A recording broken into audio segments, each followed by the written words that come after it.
নমস্কার, আমি ঝুমা বলছি ব্যাঙ্গালোর থেকে। সবাই কেমন আছেন? আশা করছি আপনারা সবাই ভালো আছেন। আমরাও সবাই খুব ভালো আছি। আজ বুধবার, সকাল এখন 7টা মতো বাজে। এখন থেকেই ব্লগটা স্টার্ট করছি।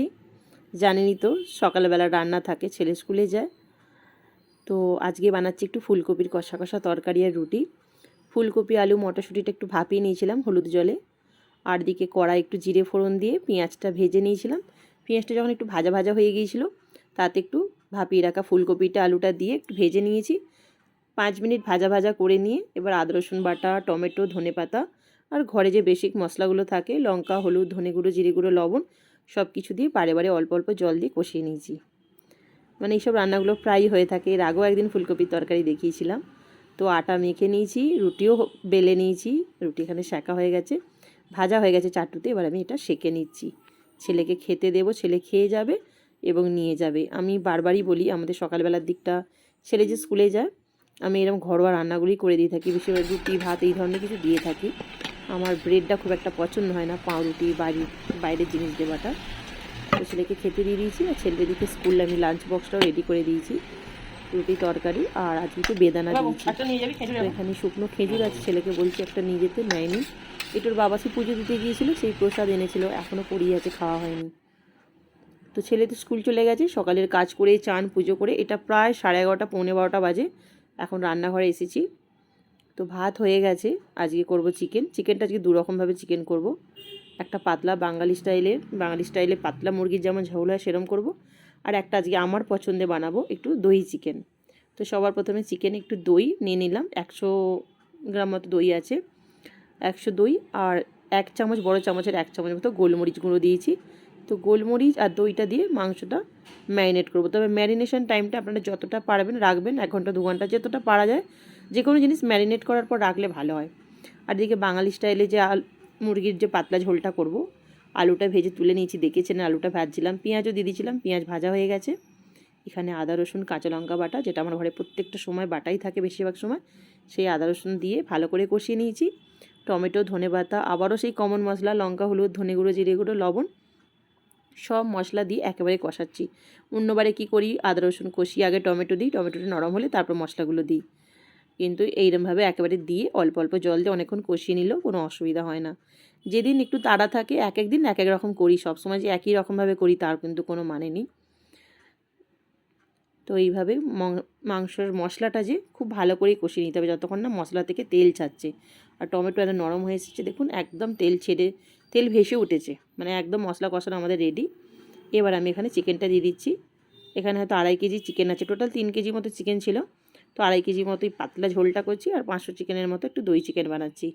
প্রত্যেক রবিবার তো নর্মাল এইভাবেই পাতলা ঝোল হয়, তো ভাবলাম আজকে একটু নিজের পছন্দ করি। আমরা মেয়েরা, মায়েরা নিজেদের পছন্দগুলো ভুলে যাই সংসারে চাপে পড়ে, সংসারের কাজে। তো সেই জন্য আজকে নিজের পছন্দ মতো একটু বানাবো।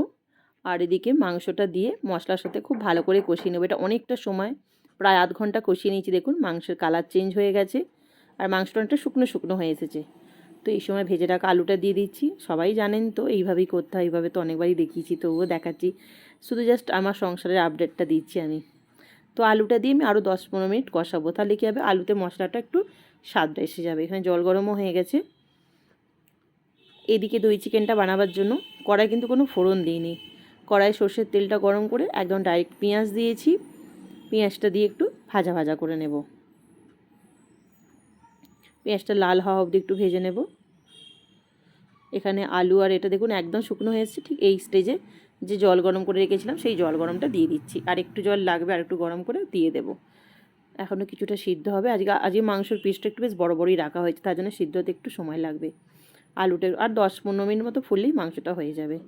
এইখানে পেঁয়াজটা, দই চিকেনের পেঁয়াজটা দেখুন লাল লাল হয়ে এসছে, ভাজা হয়ে এসছে। আবারও সেই আদা রসুন কাঁচা লঙ্কাটা পেস্ট একটু দিয়ে দিচ্ছি, দিয়ে কাঁচা গন্ধটা যাওয়া অবধি একটু ভেজে নেব। এই দই চিকেনটা বেশ ভালো লাগে। দই চিকেন তো অনেক রকমভাবে হয়, কিন্তু আমি এইভাবে করে থাকি, আমার বেশ এটা ভালো লাগে। তো এখানে একটা টমেটো দিয়ে দিলাম। আর এখানে লঙ্কা, হলুদ, যেহেতু দই আছে সেই জন্য, আবার টমেটো আছে, তো ব্যালেন্স করার জন্য 1 চামচ চিনি দিয়েছি, লঙ্কা গুঁড়ো, লবণ দিচ্ছি। এখানে ধনে গুঁড়ো দিয়েছি, কিন্তু জিরে গুঁড়োটা দিইনি। দই চিকেন আমি জিরে গুঁড়োটা দিচ্ছি না, শুধু ধনে গুঁড়োটা দিয়েছি। এবার অল্প অল্প জল দিয়ে খুব ভালো করে কষাতে থাকবো। টমেটো নরম হয়ে যাবে, তেল ভেসে উঠবে। দেখুন তেল কিন্তু ছেড়ে দিচ্ছে, সেপারেট হয়ে গেছে। এখানে ম্যারিনেট করা চিকেনটা কিন্তু পুরো ঢেলে দেবো না, শুধু চিকেনের পিসগুলো দেবো। দই বা দইয়ের যে জলটা গ্রেভিটা হয়ে গেছে সেটা কিন্তু এখন দেবো না, মানে দই যে জলটা ছেড়েছে সেই জলটা এখন দেবো না, শুধু মাংসের পিসগুলো দিয়ে এখন এখানে কম করে 20-25 মিনিট মতো কষাবো। নেড়ে চেড়ে শুকনো শুকনো থাকবে, মাংস থেকে টমেটো একটু জল ছাড়বে। আর জল যদি নাও অল্প ছাড়ে তাহলে প্রয়োজন মতো একটু একটু গরম জল দিয়ে কিন্তু এটা কষাতে হবে 15-20 মিনিট। আর এদিকে 10-15 মিনিটের মতো এটা ফুটিয়ে গেছে। এটা শেষের দিকে একটু ধনেপাতা আর কয়েকটা চিড়ে কাঁচা লঙ্কা ছিল, মানে কাঁচা লঙ্কা কয়েকটা চিড়ে আর দিয়ে দিলাম। খালি কি অপূর্ব রঙটা এসেছে দেখুন। এতে আজকে গুঁড়ো গরম মশলা দেবো বলে গোটা গরম মশলাটা দিইনি, কিন্তু রান্নাটা হওয়ার আগে প্রথমে তেলে একটু চিনি দিয়েছিলাম। চিনি দিলে যে কী সুন্দর কালার হয়, মানে অপূর্ব, একদম মারাত্মক এসেছে কালারটা, খুব সুন্দর কালারটা এসেছে আজকে। দেখুন শেষ ফিনিশিং দেখুন, ফুটিয়ে রাখার কিছুক্ষণ স্ট্যান্ডিং টাইম দিয়ে রাখার পর লাস্ট যে লুকটা এসেছে সেটা দেখুন একবার, কত সুন্দর রঙটা এসেছে। আমি কড়া থেকে এটা নামিয়ে নিয়েছি কিন্তু, হ্যাঁ অসম্ভব সুন্দর খেতেও হয়েছিল আর রঙটাও এসেছিল ব্যাপক। তো এখানে দেখুন 15-20 মিনিট মতো নেড়ে চেড়ে আমি কষিয়েছি, মাঝে মাঝে একটু একটু জল দিয়েছি।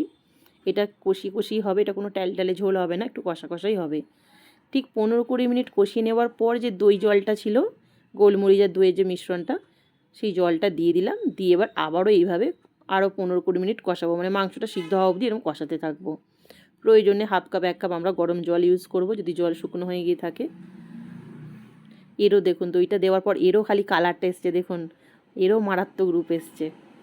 একদম শেষের দিকে দিয়ে দিচ্ছি একটু ধনেপাতা কুচো। এই রান্নাটা যদি ডাইরেক্ট গোটা গরম মশলা যদি বেটে দেওয়া যেত খুব ভালো হতো। আমার কাছে শিলনোড়া আছে, কিন্তু রাখার জায়গার বাটার অসুবিধার জন্য আমি প্যাকেট গরম মশলাটাই ইউজ করছি। তো প্যাকেট গরম মশলাটাই দিয়েছি। এই রান্নাগুলোর সাধারণত এই দই চিকেনটা রুটি বা পরোটার সাথে খুব ভালো জমে। তো এইভাবে বানালাম, প্রত্যেক দিন তো ওইভাবেই হয় নর্মালভাবে। তো আজকে একটু ইচ্ছা হলো আমার পছন্দ মতো করে নিই। চলুন, ওর বাবা এসে গেছে, খেতে দিয়ে দিই। যা রান্না করেছিলাম তাই নিয়ে নিয়েছি। আমরা তাহলে এবার খাওয়া শুরু করি। আর আজকের মতো ব্লগটা আমি এখানেই শেষ করছি বন্ধুরা। কেমন লাগলো অবশ্যই কমেন্টে জানাবেন, ভালো লাগলে লাইক শেয়ার সাবস্ক্রাইব করে দেবেন। দেখার জন্য অসংখ্য ধন্যবাদ।